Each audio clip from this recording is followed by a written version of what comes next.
Okay, great. Welcome, everyone. Thanks for joining us for the latest in our workshop series. Today, we're going to be talking about how to overcome resistance to change, largely on an individual level, because that's a lot of the work that we do. So, our agenda for today is to explore the secret behind real change and understand the key to navigating resistance, looking at some tools that drive impact, some practical tips that you can use right away as ever. So let's set the scene a little bit about what do we know about change? Well, first of all, in the sort of big picture, we live in an increasingly VUCA environment, so volatile, uncertain, complex, and ambiguous. And it becomes increasingly difficult for us to hang on to what we know and love from the past, and change is essential if we're going to keep up and keep ahead.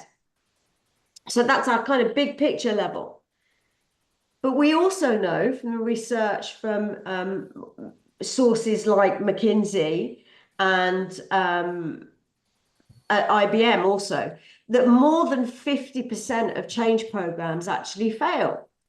And interestingly, this is largely due to failings in management to manage those changes effectively.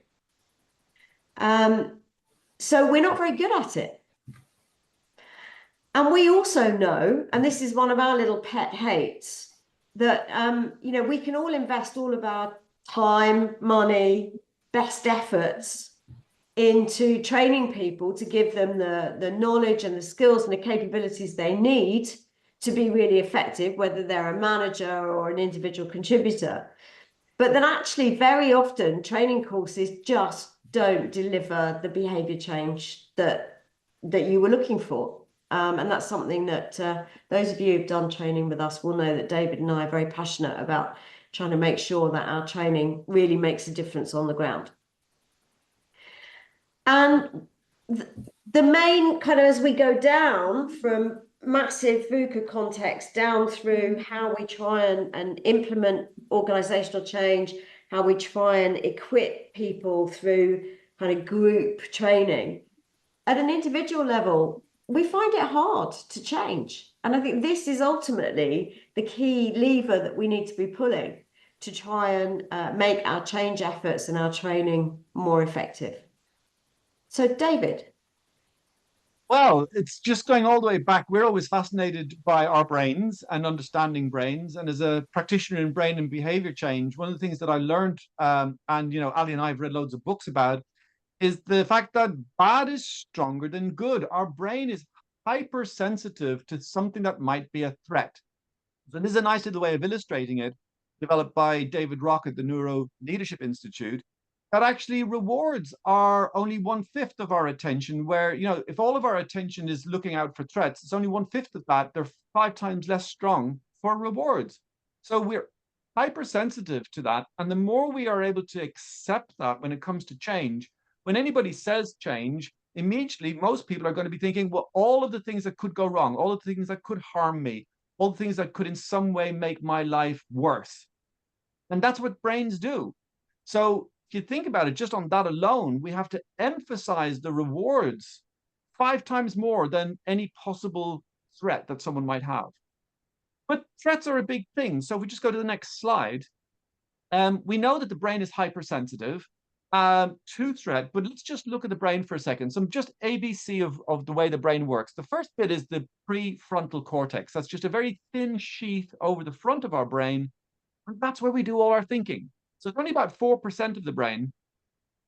And it's about understanding, memorizing, recalling, and then really important stuff like decision making. And most people forget it's about inhibiting.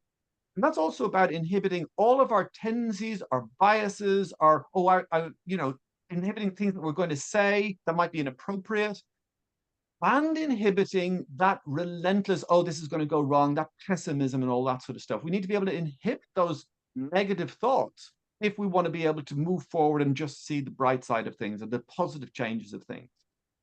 Because the next bit that I want to just mention as well is the reward system. It's quite a complex cluster of cells. But one of the key drivers of reward is dopamine, which gives us energy, makes us curious, and it anticipates a reward. So that gives us the energy to move towards change, but we have to have a very clear reward and see the benefit for us. Otherwise, that's not going to kick in. In fact, what we're going to be left with is, although it's a very small part of the brain, the amygdala, that last little bit, is triggers not only the sense of threat, but the memories of all the times when something went wrong in our lives. And often that goes all the way back to our childhood when we weren't very resourceful. So we're more resourceful now as adults. But we go into an unresourceful, childlike state, activates adrenaline. We get all of that stuff going on in our bodies about tension and faster heartbeat. And we begin to get very negative thinking going on. We go into fight or flight mode, or freeze, flight, and flight, as it's now called. And then that gives us an amygdala hijack. And when someone's in the middle of an amygdala hijack, a lot of stuff happens. The first thing is our prefrontal cortex shuts down. So we can't do that understanding of complex things that might be, lots of different things happening at the same time in a change situation. We're just not able to understand it. We get very narrow focus. So we only zoom in on little bits of maybe what's happening in our world rather than seeing the bigger picture, and we make accidental connections. So if we hear people talking about something, we'll maybe jump to conclusions that they're talking about what's going to be negatively impacting us, rather than going, oh, what's really going on here? What's the bigger picture? How do I fit into that? We get tunnel vision with a very pessimistic bias and make accidental connections. So that's what's going on in people's brains whenever there's a change or change is even mentioned. So what's going on and how do we discover a bit about what's going on with regards to these threats, but they can also become rewards. So there's a very brilliant model. It's about almost 20 years old now. But David Rock at the Neuro Leadership Institute introduced this in a book called Your Brain at Work, which I highly recommend. He's also written a paper about it. Let us know if you're interested. And it's a START model. So it's made up of 5 primary threats, which can also become primary rewards. And they are: S is for status. The next one is certainty, because our brain is a demands certainty. Autonomy, we need to feel we have some agency. Relatedness, that sense of belonging. And fairness, we need to know that we're in an equitable situation, because otherwise humans can't really live together well, especially in large groups. We need to think that the system's fair. So we go on to the first one. And data's in this group right now, everyone is actually there. All your brains, either consciously or unconsciously, is judging whether who's got high status, who's got low status. I'm the speaker at the moment, so I've probably got the highest status. But if someone asks a question, maybe in the chat, they'll make, and I go, oh, that's a really good question. That will raise their status. And other people might go, oh, I'm scared to write a question because it might be a stupid question or something like that. We're constantly battling with status. And it's so subtle that it's going on all the time. And one of the ways that it sometimes shows up that some of you might have experienced is when you're in a partnership and one person is earning lots of money, but then the other partner suddenly gets a different job or gets a different situation where they have lots of money, it can also become a status thing. So our brain is constantly looking at it, and we need to be aware of how this might be impacting people in any change situation. Okay, then we have certainty. I think this is a really interesting one. I find when we're talking about this model that reflecting back on the experiences of the COVID pandemic, it really brings this to life. And one of the biggest challenges we faced with that is that we were in completely uncharted territory. We had no certainty as to how that whole situation was going to pan out, and it was changing on a day-by-day basis. But sort of bringing it closer to home, even things like, if we were recently in Istanbul and we were trying to get home back to the hotel quite late in the evening. It had been quite a long day, and our next part of our route home was to catch a bus. And we got to the bus stop, and fortunately, there was one of those dot matrix displays that showed which buses were coming next and how long it was going to be. And it was actually a reasonable wait until our next bus was going to come. There were quite a lot of buses ahead of us in that queue. But just by knowing that it was coming actually made us feel a little bit better. And I found myself, I was really conscious. I kept looking at it to make sure that the time, due in 10 minutes became 9 minutes, because that gave me that reassurance that we knew when it would come. So, in terms of change at work, once we know that a change is coming, that uncertainty about, well, what is that change going to mean for me in practice, is really, really painful. It's really difficult to deal with. So that's something where, we know communicate, communicate, communicate, giving people, reducing that certainty as much as we possibly can is so, so important. So the next one is autonomy. And the more I learned about this, the more common sense it made. But humans need to have a sense of, I can make a choice here. I've got some sense of being able to have an agency in what's going on in my life. And as soon as that's curtailed, I'm going to get anxious. So as soon as you're making decisions in a change environment where other people are not able to have their say, it can really cause a lot of stress for them. And what's interesting is that even the illusion of autonomy reduces stress.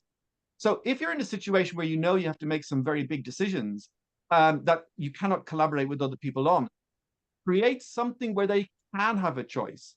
Because an interesting study that was done where they had some students and they needed to give them a test, and they said that this study was about the test, when in fact it wasn't about the test, it was about autonomy, because they asked them as they were going into the room that they were doing the test in, oh, there's a clock face, and we're just doing some random choices here where would you like a Mickey Mouse or a Superman clock face? And that had nothing to do with their ability to do the test.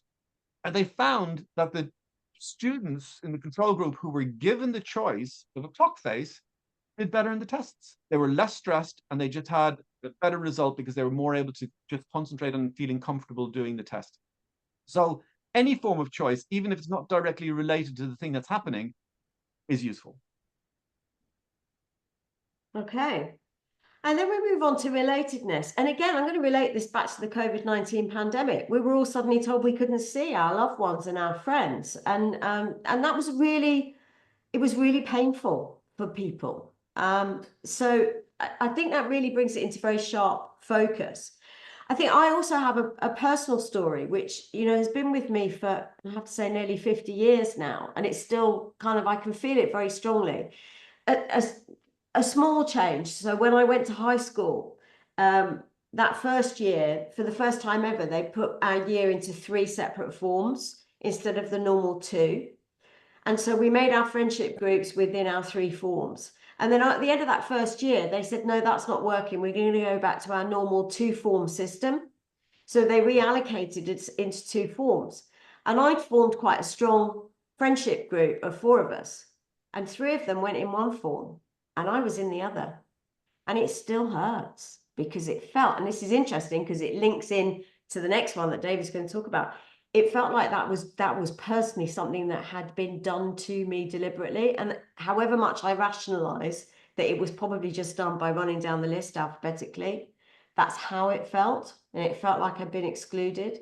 And it's a really interesting, and there have been studies showing that actually that social pain can even be treated by paracetamol in the same way as physical pain. It lights up the same areas of our brains when we feel that we're being excluded or disconnected from people.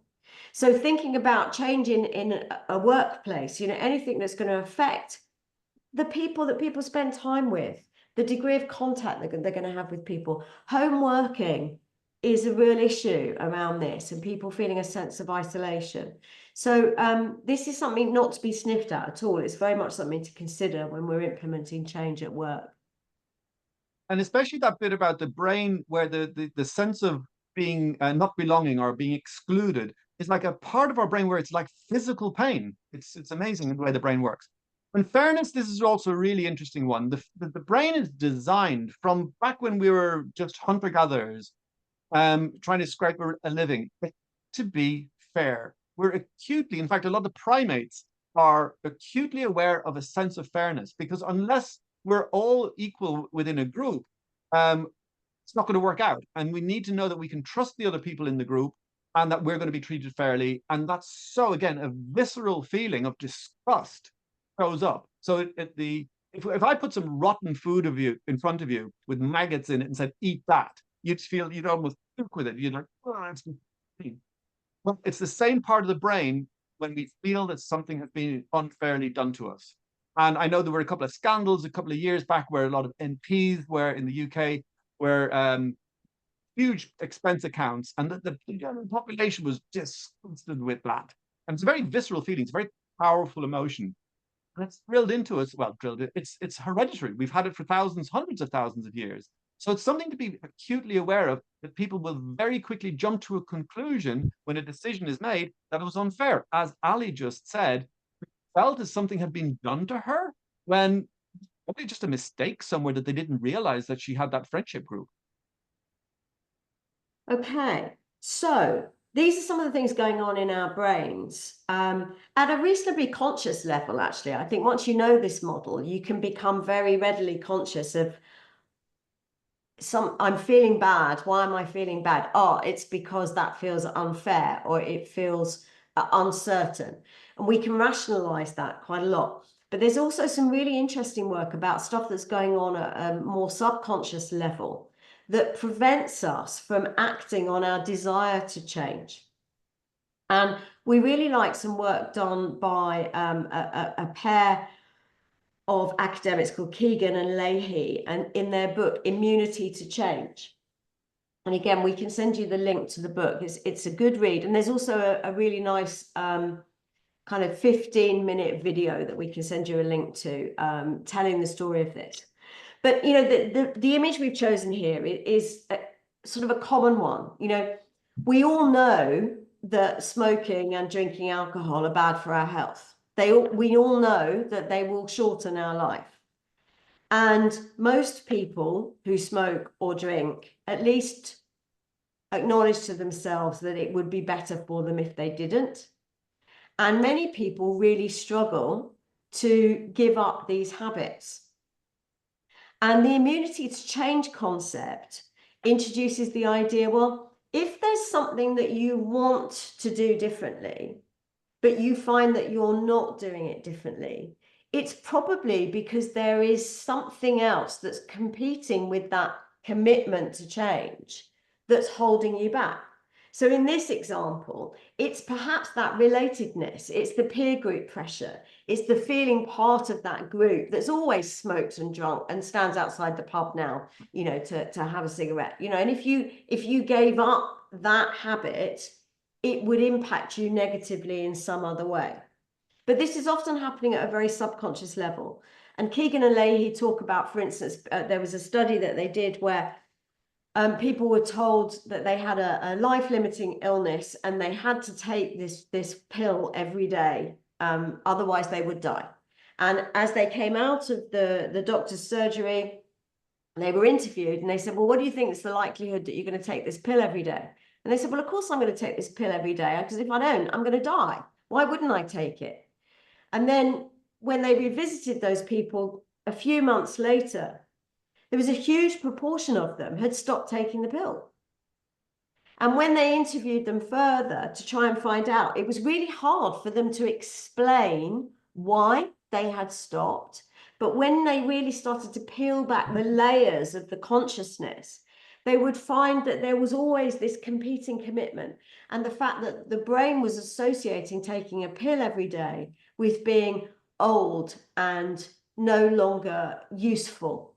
And that the brain was saying, you need to stop taking this pill every day if you don't want to be associated with that alter ego, that new identity. And it's a very, very powerful force. I think it leads, I don't really know very much about cognitive behavioral therapy, but for me, it resonates with that sort of approach. So it's about reframing, rewiring our thinking about our identity and the beliefs that we have that then will hold us back from change. So it's quite a powerful approach. And there's a systematic little sort of procedural approach within their work that can be quite useful. What we love about that is that it really requires managers and leaders to listen to their people, to really listen, to hear what they're saying, hear what they're maybe even not saying, and tease out some of these underlying commitments to other things. because most people want to be good. They want to do a good job, but there's often a tangled mishmash of different beliefs and values that are distorting things because they think, well, if I were only able to do it the old way, then I'd be able to do a better job and serve my customers better. They're not going to like this new way. I mean, it was interesting, Alison, we were talking earlier about new ways of working and where's the commitment and who's committed to what. So there's a complex conversation there that the immunity to change concept is really useful to explore and investigate. So, David, do you want to start to take us into talking about, well, how can we then make things easier for people? Right. So we love this model. It's called the power of tiny gains. Some people call it the 1% rule. It was popularized in a book called Atomic Habits, which we love and highly recommend by James Clear. And it basically comes from the story of what happened with the cycling team, the UK cycling team back in the late 90s was so bad that no bicycle maker or t-shirt maker would want the English team to be wearing their kit or using their bicycles. They just allowed, don't touch the English team. This guy came along, David Brailsford, and helped them to do lots of tiny things with just the saddle. Think of the pillow of the athlete, wear pants that had heating in them, put alcohol on the rim of the bicycle. None of those things would help you win a race by itself, but the accumulation of tiny gains, including practicing in wind tunnels, which became famous, they said make a small adjustment and lots of small adjustments, and then you get what he says is a pounding interest on all of that. So if you get 1% better, if you make 1% change over the next year, for the next 365 days, you will actually get a 37 times improvement in your performance. That's remarkable. But it's interesting in the way that that curve goes. You don't see any change for 3 months, 4 months. If that's a whole that's 1 year, you go to the gym every day and you go like, oh, I'm not seeing any difference. You still go every day, you still know every difference. So if you go to the next slide, Ali, because when we start to do something, we expect change to go like this. We think, right, I'm going to get better and I'm just going to get incrementally better. But in fact, change happens in this sort of compounding way where we get this sort of effect. And that means that we have this bit, what we call, or James Clear called, the valley of disappointment. And that's when most people give up. And that's why many change initiatives fail because the leaders go like, oh, there's nothing happening here. If you think about that, when does the line cross the expectations where the expectations suddenly get exceeded? If you're going to the gym every day, you start in January, it's about September before you even begin to notice a difference that exceeds your expectations. But then it goes very quickly. So again, think of the valley of disappointment. Think of what you're managing expectations. That's really the metaphor here. Excuse me. That we're really clear about how to help manage expectations. And that moves really nicely into the next model that we want to talk about. Okay, so this is one of my favorite models. It's another book that we love by William Bridges, which is all about managing transitions. And here he's making the distinction between change and transition. So we can make a decision that as of next Monday morning, we're no longer going to do things this way. We're going to do things a new way. We can change the rules. We can change the procedures at a point in time. From that moment on, that change has been made. But it's much more difficult to actually make a permanent change in human behavior. And he refers to the human behavior aspect as transition. And we need, particularly as managers, we need to support our people through these changes.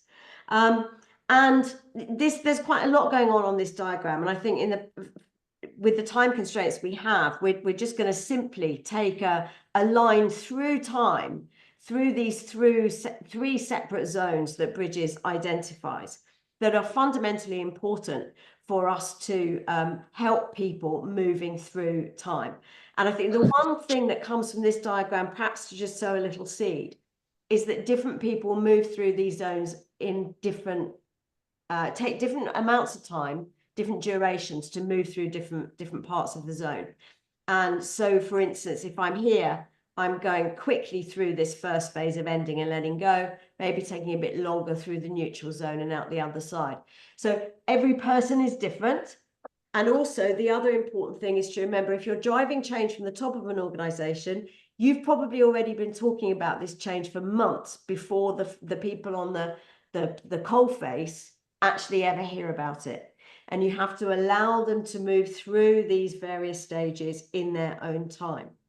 So, David, tell us a little bit more about that stage one. Yeah, so it's a real acknowledgement. Well, what I love about the way that he's talked about this stuff is it's really accepting that there's going to be resistance. So back to the scarf model, back to the immunity to change. It's not like, oh, will there be resistance? No, there will be resistance. We are always going to resist change, but we go through it at different speeds.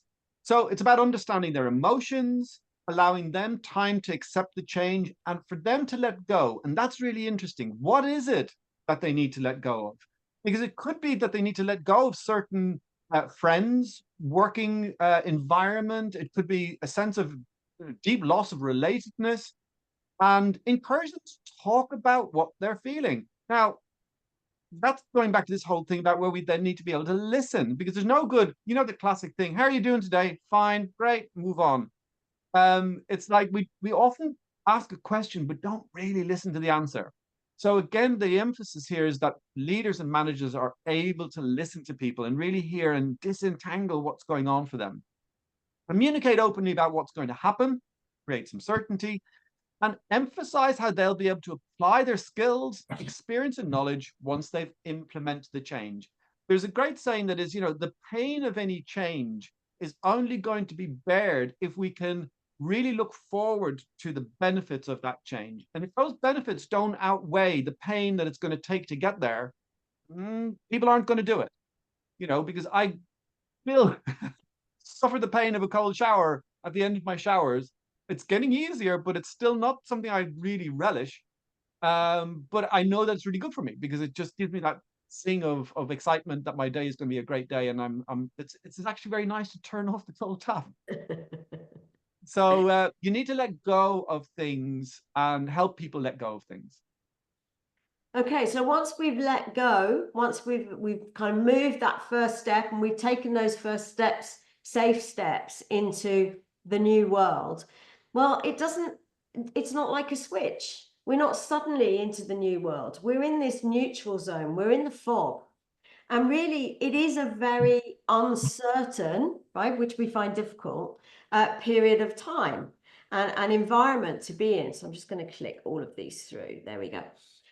So as managers, what we need to do then is support our people as they move at different paces through this neutral zone.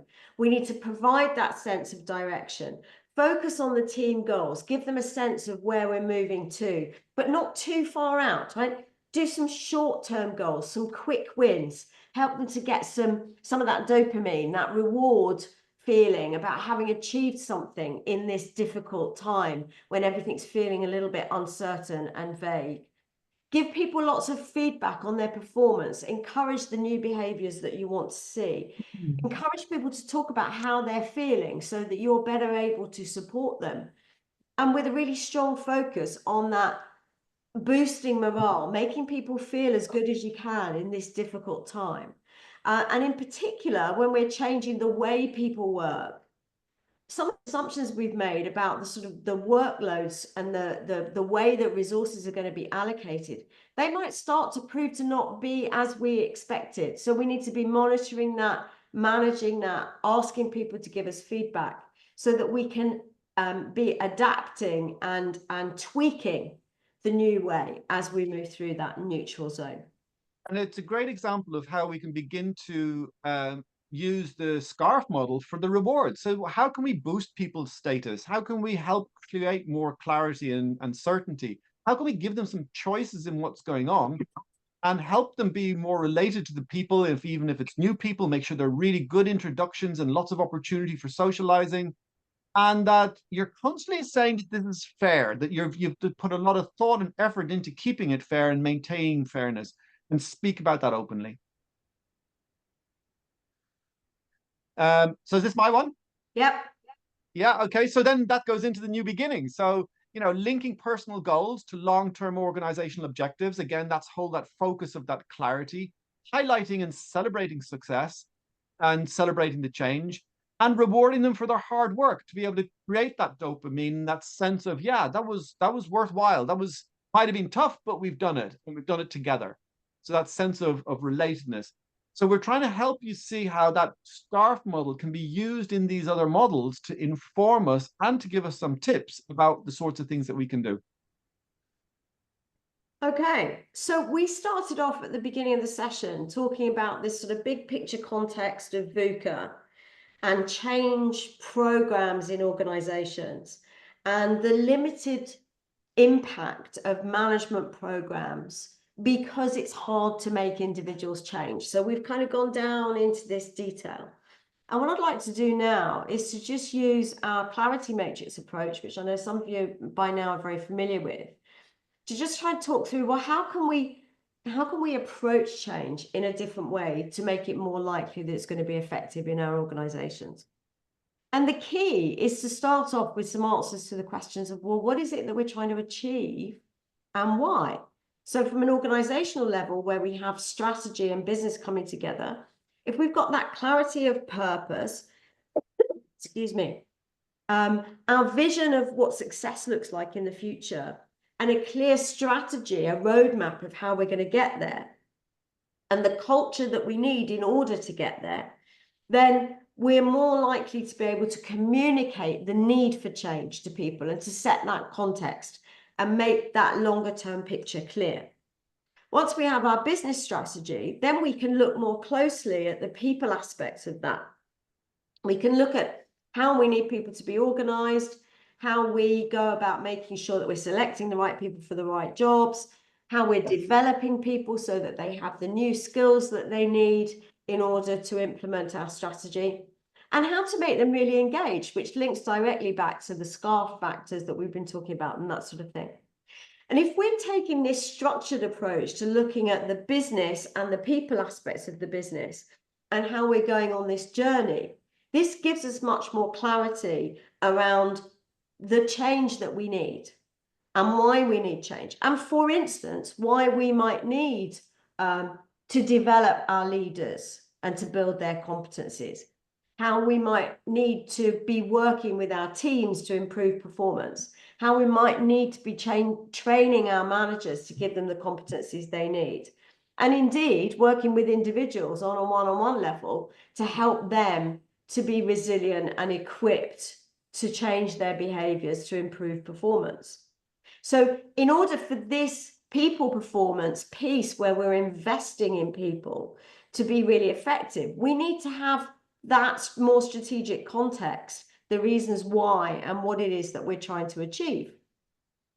And if we've done those bits, then the fourth quadrant becomes much easier, because this is where we should be measuring the change in behavior. And we should, in advance of any program, be setting our stake in the ground to say, well, what are the success criteria for this program? How will we measure that behavior change? How will it be different?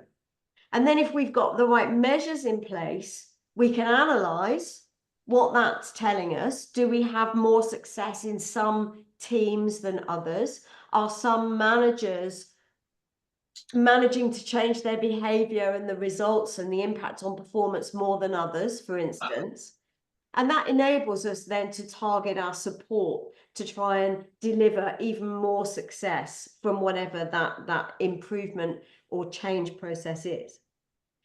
Evaluation is a key piece here, because we're very, I think, and David's probably got more idea of what's driving this. We tend to be more forward looking. We tend to always be looking at the next thing. And we find it quite difficult, I think, to actually take the time and the effort to look backwards and to evaluate robustly the effectiveness of what we've done. And partly that's often because, particularly in a training context, if we haven't done the job of setting out what it is that we want to achieve and how we're going to evaluate at the beginning of a program, it's almost impossible to do that evaluation afterwards. So you have to put in the preparatory work first. But really, we should then be looking at saying, well, did we see the improvement we expected to see? And if so, what do we learn from that to take forwards into the next change? So this is where it informs our next change process. And if it didn't work as well as we expected it to, well, what can we learn from that? And if we're having this cycle of strategy through implementation through to evaluation, it drives that cycle of how we need then to learn from that change and push it forwards into the next wave. Because as we know, change is not a one-off, it's continuous. So we have to have this cyclical approach. So David, to recap. Yeah, so there's so much that we've covered, but all in all, have to be all starting with a goal. What is it that you really want to achieve? What does success look like? What's the vision for the change that you want to implement?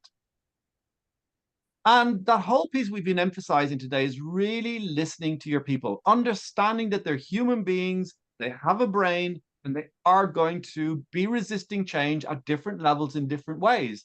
And it's not one size fits all. You really need to listen to your people and explore that potential resistance and find out why some people are excited and why others might not be, and what's going on there.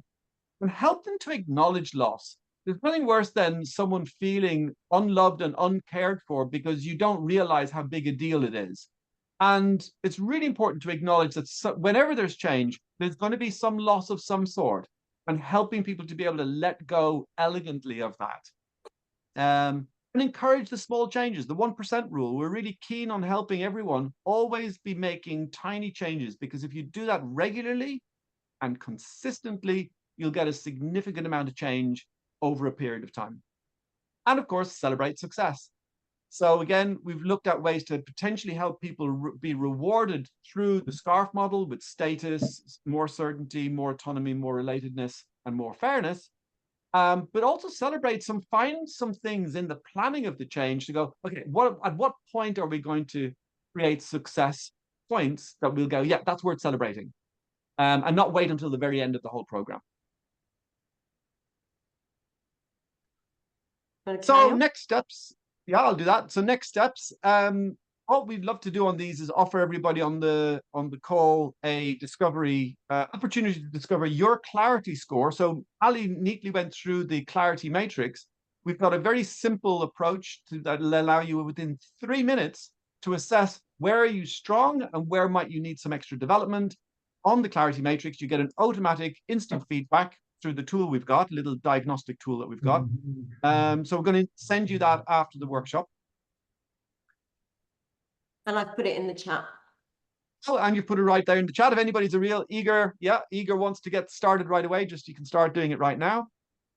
And then the book a free consultation. So we've got an opportunity, we've got some slots in our diaries that we could fully meet with you, chat with you about what changes you're going through, what changes you might be anticipating, especially now as we go into the new year. That you could begin to just have a chat, be a happy sounding board, no obligation. We'll just happily chat with you about that. And come to the next workshop. So this is the last one this year. The next one will be in January, and it's the date, I believe, is the 30th. One more click, Ali. Sorry, multitasking. Yeah, 12:30, Thursday, the 30th of January. And we look forward to talking to you there about more stuff around how the Clarity Matrix can help improve and drive performance, especially when it's fueled by a little bit of knowledge about the brain and what really goes on in people's heads, so that managers and leaders can be more effective. David, I've just realised the link that I tried to put in the chat was probably the old one. Is it claritymatrix.co.uk? Is it a Yes. .co.uk one? Yeah. Yeah. So we've got our own dedicated link now. So that's now in the chat. So claritymatrix.co.uk. Yep.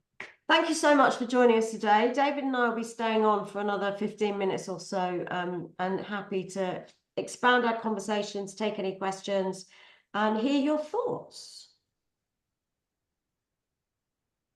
Thank you very much. Really interesting. Really, really grateful for that. Thank you.